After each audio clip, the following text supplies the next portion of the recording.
I'm going to try to introduce you, I'm going to introduce you to what I think is a very interesting concept that it lies at the heart of the work that Ross Greene has done. So Ross is very, very good on how we help a child that has an explosive behavior. I can't remember the name of Ross's big book on this. You must remember. Challenging Child? What's it called? Yes, Lost in School. Thank you. I don't know who said it, but thank you. Lost in School. Yeah, it's a great book. So what I see happening with self-reg is that self-reg provides the missing piece in Ross's argument. And the missing piece is really what happens before, not what happens during or after. It's the before that we're interested in. It's the preventative aspect that we're interested in. And in order for us to talk about prevention, we have to talk, first we have to do what this slide summarizes. We have to understand what's going on. Why is this happening? Okay? So that's what I'm going to talk about.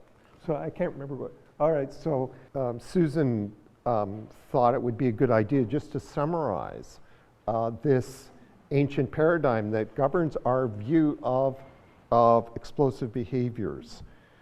By an explosive behavior, I do not simply mean the kid who shouts or kicks, swears, but also the kid who just melts down, the kid who bolts. Bolting is as much, and they can bolt physically. So if you're teaching primary or secondary, you've got those kids where you know, for security reasons, you know, how do we keep them on premises? But that's an explosive behavior too. And these explosions are limbic driven. They are what I'll talk about in my masterclass. They are the result of things that are going on beneath the threshold of awareness. Things that are happening inside the brain that not only are we not aware of, but that we could not be aware of because they are subconscious, because they are subcortical. And that's kind of interesting. So the problem with self-control is that it assumes that the behaviors are way higher. It assumes that the behaviors are conscious. It assumes that the child is somehow choosing this, or that the child has the capacity to stop himself, that the child has the capacity to inhibit the explosion. And if the kid doesn't do it, then that kid has no one to blame but himself if he ends up in trouble. But neuroscience tells us that that's a nonsense, because